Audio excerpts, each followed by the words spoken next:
اعوذ باللہ من الشیطان الرجیم، بسم اللہ الرحمن الرحیم، اللہم صلی علی محمد وعلی محمد۔ پروگرام تختہ عراق میں میں آپ کا میزبان سجاد شاہ جی، میری طرف سے تمام دیکھنے والوں کو السلام علیکم۔ ناظرین کرام، ہماری گفتگو تختہ عراق کے حوالے سے چل رہی ہے۔ گفتگو اس مرحلے پہ پہنچی تھی جناب قبلہ مولانا خورشید عابد نقوی صاحب کے ساتھ۔ آج اس گفتگو کو آگے بڑھاتے ہیں۔ سب سے پہلے تو السلام علیکم قبلہ۔ وعلیکم السلام۔ خیریت سے ہیں آپ؟ الحمدللہ الحمدللہ۔ قبلہ، ہماری گفتگو یہاں تک پہنچی تھی کہ مولا کائنات نے کوفے کا انتخاب کیوں کیا۔ اب ہم اس گفتگو کے دوسرے مرحلے میں داخل ہوں گے کہ بعد از شہادت امیر المومنین امام حسن نے کوفے کی سکونت ترک کر کے واپس مدینے کی طرف رخ کیا، اس کی کیا وجہ تھی؟ اس کی وجہ تو بہت ظاہر سی بات ہے کہ کوفہ جو تھا کیپٹل تھا، اور امام حسن علیہ السلام نے خلافت سے دستبرداری کا اعلان کر دیا تھا، تو اب کیپٹل میں رہنے کا کوئی جواز ہی کوئی نہیں تھا، تو کیپٹل سے بہتر تو پھر میرے اچھا، یہاں میں چاہوں گا آپ ہمارے نوجوانوں کے لیے، ہمارے بچوں کے لیے اس بات کی بھی تھوڑی سی وضاحت کر دیں کہ امام حسن نے صلح کی ہے، بیعت نہیں کی ہے۔ نہیں، یہ تو اس غلط فہمی میں تو کسی کو رہنا بھی نہیں چاہیے کہ امام حسن علیہ السلام کسی کی بھی بیعت کر لیں گے۔ بالکل، یعنی صلح امام حسن علیہ السلام کو ہر کس و ناکس، صرف مکتبہ امامیہ اثنا عشریہ نہیں ہے، صحیح، بلکہ مکتبہ امامیہ اثنا عشریہ کے علاوہ بھی جو مسلمان ہیں وہ بھی صلح امام حسن علیہ السلام کو صلح ہی کہتے ہیں۔ صحیح، بالکل صحیح۔ کوئی یہ نہیں کہتا کہ امام حسن علیہ السلام نے بیعت کر لی تھی۔ بیعت کا تو دیکھیے، اور پھر یزید کا، اگر امام حسن علیہ السلام صلح کر چکے ہوتے، بیعت کر چکے ہوتے، تو کیا یزید کے لیے یہ جواز پیش کرنا آسان نہیں تھا؟ یہ یزید کے نمائندوں کے لیے جواز پیش کرنا آسان نہیں تھا؟ بہترین نکتہ ہے، یہ بہت بہترین نکتہ ہے۔ اے حسین، آپ کیوں انکار کر رہے ہیں؟ جب اچھا پھر دیکھیں، ایک اور جو امام حسن علیہ السلام اور امام حسین علیہ السلام کے کیریکٹر میں سملیرٹی ہے، وہ ایک اور ہے، وہ کہ امام حسن علیہ السلام صلح نامے کے بعد اتنا طویل عرصہ حیات نہیں رہے جتنا طویل عرصہ حیات امام حسین علیہ السلام نے گزارا ہے۔ صحیح۔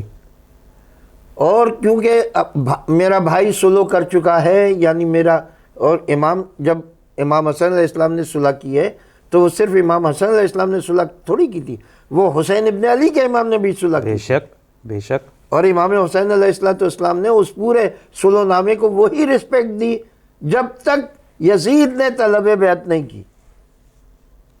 صحیح۔ اچھا، کیونکہ یزید خود اس صلح نامے سے متصادم ہو رہا تھا۔ بالکل، کیونکہ امام حسین علیہ السلام نے اس صلح نامے میں لکھا ہی یہ تھا کہ بھئی جب تمہارا عرصہ اقتدار ختم ہو جائے گا تو تم اپنے بعد کسی کو اپنا نمائندہ نہیں بناؤ گے۔ بالکل تھا، یہ ولیعت کسی کو نہیں بناؤ گے، بالکل موجود تھا۔ اور خلافت لوٹ کر میری طرف آئے گی۔ خلافت لوٹ کر میری طرف آئے گی کا معنی یہ ہے کہ میں تم سے بیعت نہیں کر رہا ہوں، اور لوٹ کر آئے گی کا لفظ۔ ہاں، خلافت میری طرف آئے گی۔ بالکل تو صحیح۔ یہ از خود اس بات کی دلیل ہے کہ اور جو اسلامی تاریخ میں لکھی ہوئی ہے، ہر کس و ناکس نے اس کو لکھا ہے، کیا شیعہ اور کیا غیر شیعہ نے، کہ معاہدے کی شرط میں یہ شرط شامل تھی کہ حاکم شام اپنے بعد کسی کو ولی عہد نامزد نہیں کرے گا۔ بالکل تھی، یعنی امام حسن علیہ السلام کی نگاہ امامت میں اسی وقت یہ بات تھی کہ یہ صرف میرا اور اس حاکم شام کا معاملہ نہیں ہے۔ صحیح، یہ بات اس سے آگے بھی جا سکتی ہے۔ بالکل بالکل۔ تو امام حسن علیہ السلام نہ صرف یہ کہ اپنی بیعت کے نہ ہونے کا ایک اعلان کر رہے تھے، اس بات کا بھی اعلان کر رہے تھے کہ یہ تو وہ خلیفہ ہے ہی نہیں۔ صحیح، بالکل صحیح۔ یہ تو میرا بنایا ہوا، یا میں نے اس کو اقتدار دے دیا تو اس کی خلافت قائم ہو رہی ہے۔ اور مسلمان حاکم شام کو خلیفہ راشد میں شمار نہیں کرتے، جبکہ امام حسن علیہ السلام کے مختصر سے عرصے کو 6 مہینے کے عرصے کو تمام مسلمان عہد خلافت راشدہ میں شمار کرتے ہیں. بالکل ایسا ہی ہے. حتیٰ کہ وہ افراد جو نظریہ تشیع کا مخالفت کرتے ہیں وہ علماء بھی دیکھیں تشیع سے یا شیعہ قوم سے یا شیعہ نظریات سے مخالفت کرنا اور بات ہے. ٹھیک. یہ مخالفت اور بات ہے. مگر کوئی بھی شیعہ مخالف عالم ہو اسکالر ہو کوئی وہ اہل بیت علیہ السلام کو مخالف نہیں ہے. صحیح. اہل بیت علیہ السلام کا مخالف صرف ایک گروہ ہے وہ ناصبی گروہ. ناصبی ہیں. وہ نواسب ہے. بالکل صحیح. بالکل صحیح. اس کے علاوہ کوئی نہیں. اچھا قبلہ یہاں ایک سوال آ رہا ہے میرے ذہن میں, ہو سکتا ہے ہمارے کچھ دیکھنے والوں کو بھی ذہن میں آ رہا ہو کہ امام حسن علیہ السلام کے اس صلح کرنے کے بعد اور مدینہ منتقل ہو جانے کے بعد کیا شام کی حکومت کو مزید تقویت نہیں مل گئی اور ایک آپ کہہ لیجیے کہ اوپن فیلڈ نہیں مل گیا مزید اپنی فوجی طاقت کو بڑھانے کے لیے, اپنی عسکری قوت کو بڑھانے کے لیے؟ دیکھیے امام نے علامہ اقبال نے جو ارشاد فرمایا نا کہ تا نشیند آتش پیکاروں کی پشت پازد برسر تاج و نگی. تو امام حسن علیہ السلام نے تو امت مسلمہ کو لامحدود قتل و غارت گری سے بچانے کے لیے اتنی بڑی خلافت کو ٹھکرا دیا. اتنی بڑی خلافت کو امام حسن علیہ السلام نے کوئی وقت ہی نہیں لگایا.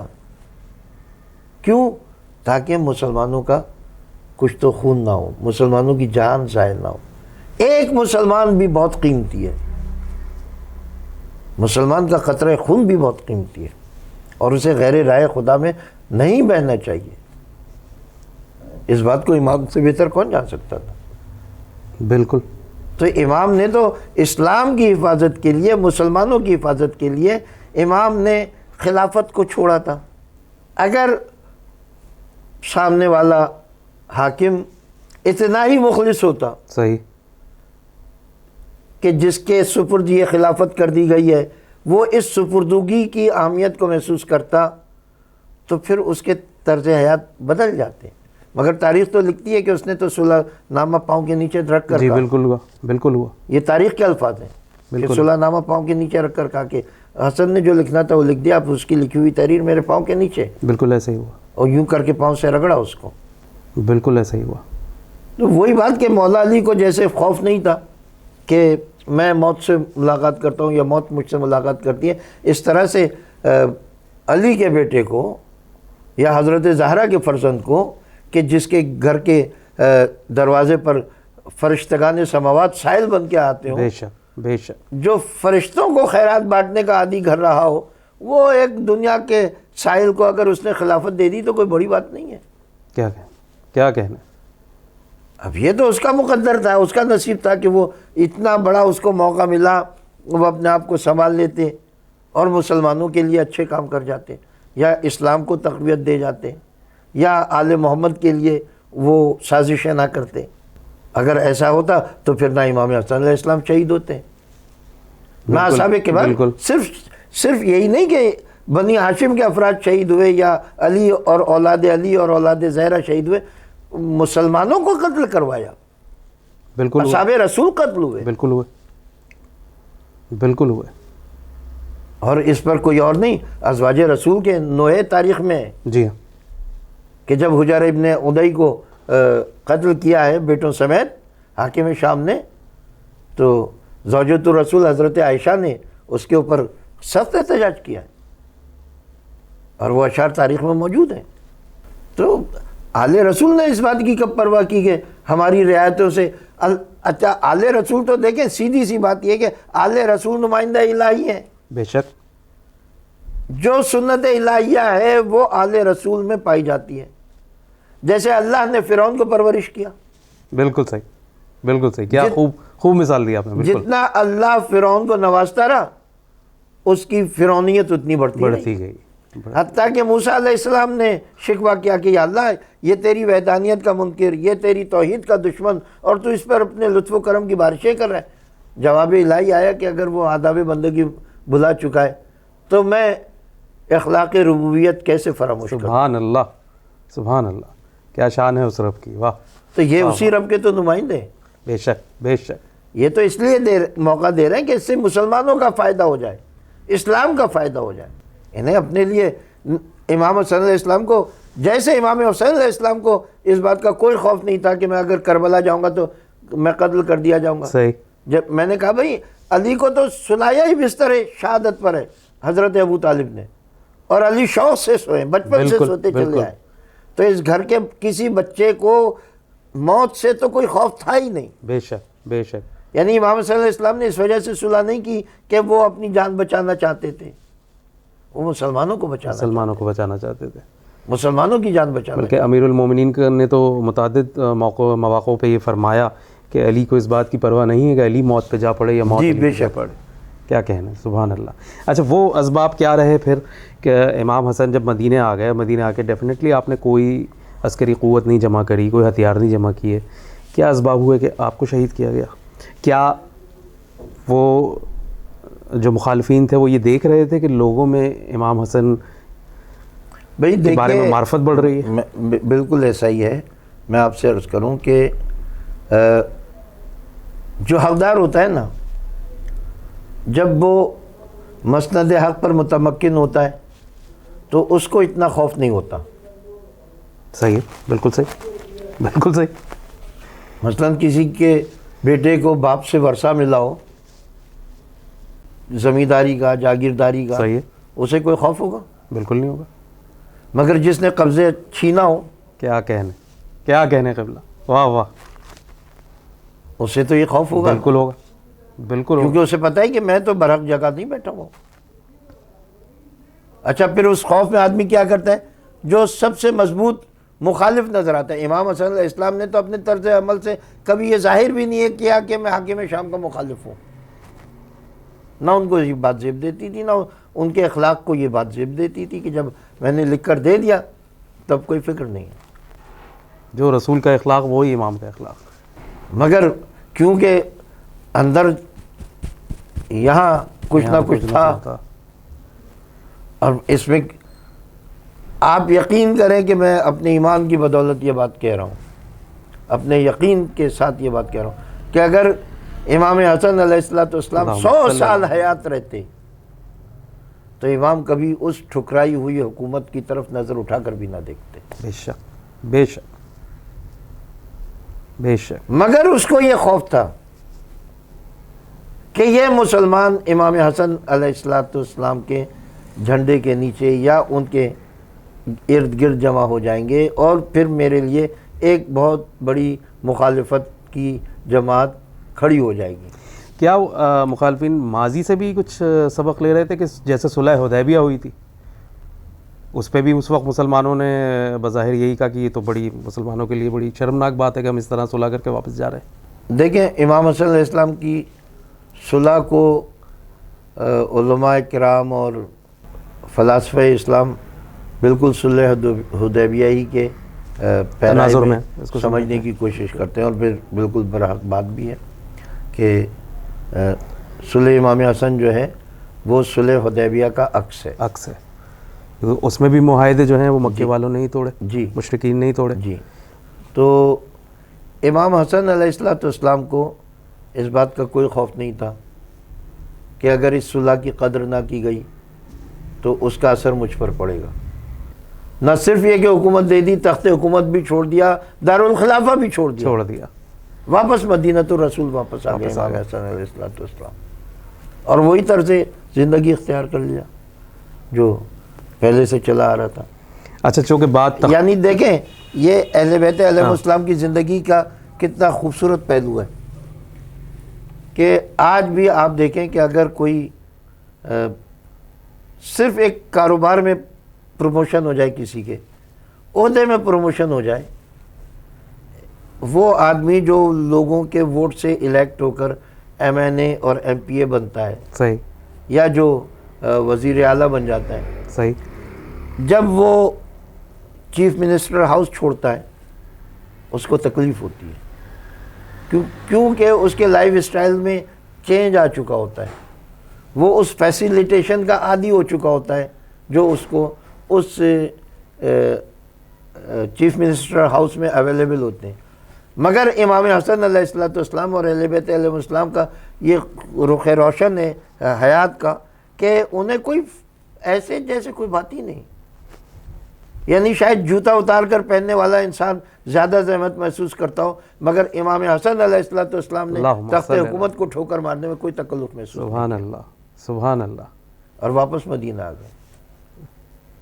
اچھا، جب بعد از امیر المومنین امام حسن علیہ السلام کے اوپر کوفے میں مشکل وقت تھا تو حضرت مختار ثقفی کے خاندان نے آپ کی نصرت فرمائی. جی امام حسن علیہ السلام مدائن میں مختار کے چچا کے گھر میں جا کر قیام پذیر رہے، اور مختار کے چچا نے سعد ابن مسعود نے امام حسن مجتبیٰ علیہ السلام کی مہمانداری بھی کی، ان کو اپنا مہمان بنا کر رکھا اور میزبانی کے فرائض انجام دیے، اور ان کی حفاظت کا کما حق و فریضہ انجام دیا. کیا کہ کیونکہ یہ کوئی چھوٹی بات تو نہیں تھی. وہی زمانہ یعنی عنقریب زمانہ تھا جب امام اپنے پورے لشکر کو چھوڑ کر جا رہے ہیں، اور ایک بہت بڑی جنگ جو ہے وہ ٹلی ہے، اور وہ لشکر ابھی واپس شام گیا بھی نہیں ہے. اور امام مدائن میں موجود ہے، نخیل کے مقام پہ موجود ہے، اور اس میں نہیں پتہ چلا کہ کون شخص جو ہے وہ کس طرف ہے. اور تاریخ بتاتی ہے کہ جاسوس پہنچے حاکم شام کے، جاسوس پہنچے جنہوں نے وہاں جا کر وہاں کی عوام میں یہ اس طرح کی شورش پیدا کی کہ اگر حسن مجتبیٰ یہاں، کیونکہ اس کو یہ خیال تھا کہ یہ تو جس کے گھر میں ٹھہرے ہوئے یہ تو ان کا نام لیوا ہے، ان کا بیعت گزار ہے، یہ پشت در پشت چلا آ رہا ہے علی اور علی کے بیٹوں کا چاہنے والا. تو یہ اچھا وہاں حکومت بھی موجود ہے، وہاں پیسہ بھی موجود ہے، وہاں فوج بھی موجود ہے، سارے وہ وسائل کے جو کسی کے خلاف دوبارہ خروج سارے موجود ہیں، مختار بھی موجود ہے، بڑی فوج موجود ہے. بالکل صحیح کہا. اگر امام حسن علیہ السلام چاہتے تو مدائن میں رہ کر ہی اس کے ساتھ مل کر ایک نیا مقابلے کی تیاری کر سکتے تھے. بالکل ایسے ہی. امام حسن علیہ السلام نے اپنی صلح کی عزت و تکریم کو قائم رکھا، بے شک بے اور شک مدائن سے مدینے واپس آ گئے. بے شک بے شک. لاکھوں درود و سلام. اچھا یہ کوئی چھوٹا خاندان نہیں تھا مختار کا. قبیلہ بنی ثقیف جنگجو ترین قبیلوں میں، یعنی اس کی کئی برانچز ایسی ہیں کہ جو باقاعدہ جنگ کے لیے مشہور ہیں. ان میں جو بنی حوازن ہیں وہ بہت زیادہ جنگجو ہیں. صحیح. اور ان میں باقاعدہ اشجائے عرب اور اشجائے عالم گزرے، اسی خاندان ثقیف کے لوگ ہیں. حضرت مختار کے والد بھی سے پیسہ لا رہے. جی وہ خود سے پیسہ لا رہے. بالکل صحیح، بالکل صحیح، بہترین. ناظرین، یقیناً آج کی گفتگو امام حسن سے متعلق رہی، عراق سے متعلق رہی، اور میں سمجھتا ہوں کہ یہ اتنی علمی اور اتنی معلوماتی گفتگو تھی کہ اس کو ضرور دیکھیے گا، اور سب بچوں کو بھی دکھائیے گا. یہ بہت ضروری ہے ان کے لیے جاننا. اور استاد قمر جلالوی کے اس قطعہ کے ساتھ اس پروگرام کو اختتام کی طرف لے کے چلتا ہوں کہ حسن یہ کہتے تھے کر لیں جفا جفا والے. حسن یہ کہتے تھے کر لیں جفا جفا والے، خدا کا راز بتاتے نہیں خدا والے. واہ واہ. جو پوچھتے ہو مجھ سے کہ صلح کیوں کر لی، جواب اس کا تمہیں دیں گے کربلا والے. واہ واہ. بہت اچھا آپ نے یہ قطعہ قمر جلالوی صاحب کا پیش کیا. میں آپ کا ایک جملہ مستعار لے کر اپنی بات پیش کرنا چاہتا ہوں. نوازش. آپ جب یہ بات گفتگو کلوز کر رہے ہوتے ہیں تو آپ کا آخری جملہ ہوتا ہے کہ کیونکہ قائم سے ہے زندگی. جی. دیکھتے رہیے قائم ٹی وی، کیونکہ قائم سے ہے زندگی. اجل اللہ فرشید. تو میں نے اس بات کو یعنی تشریح کرنا ضروری سمجھا کہ میں سامعین تک بھی یہ بات پہنچاؤں کہ واقعتاً یہ کائنات، یہ زمین و آسمان، یہ زندگی امام قائم اجل اللہ فرج شریف کے قائم کے سبب سے، یہ ان کے وجود سے بڑی دلیل نہیں. جی. افتخار عارف کا ایک شعر مجھے یاد آیا. وہ جب بھی اہل بیت علیہ السلام کی شان بیان کرتے ہیں تو یہ دو مصرے اکثر پڑھا کرتے ہیں کہ یہ سارے صاحبان زمین و زمانہ لوگ ایک صاحب زمین و زمانہ کے دم سے ہے، واہ واہ اور واہ وہ واہ، صاحب زمین واہ و واہ، زمانہ میرا اور آپ کا اور کائنات کا امام بے شک، امام بے مہدی شک، آخر الزمان عجل اللہ فرج شریف قائم آل محمد قائم آل عجل اللہ فرج شریف۔ بہت خوب، اس سے زیادہ خوبصورت تشریح کوئی بھی نہیں کر سکتا تھا، اور میں تو بالکل بھی نہیں کر سکتا تھا۔ ہم قبلہ کے بہت شکر گزار ہیں، اور تختہ عراق پروگرام سے اپنے میزبان سجاد شاہ جی کو اجازت دیجیے۔ اپنا اور اپنے گرد و نواز سب کا بہت خیال رکھیے، اور دیکھتے رہیے قائم ٹی وی کینیڈا، کیونکہ قائم سے ہے زندگی۔ خدا حافظ۔